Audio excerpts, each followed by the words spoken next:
Selamun Aleyküm ve Rahmetullahi ve Berekatuhu. Bir Müslüman doğun soraktırla arz dijitalinin hükmünü müstedel delil bilen aydıp bersen. Edi Müslüman doğullar menzuru hetmen şu Bitcoin ya şoňra meňzeş arzyla bolmaly. Mani näçe ajelese näçe guruh dostlar bilen oturşdyk. Şunun hakykaty näjere?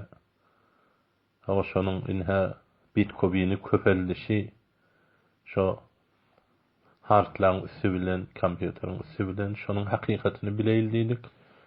Beli onuň pulu ýa-ni arzy dijitalyny köpeldişiniň şeffaf formasyny biz bilmedik. Bir resmi mektup zatda biziň elimize gelmedi, tapmadyk.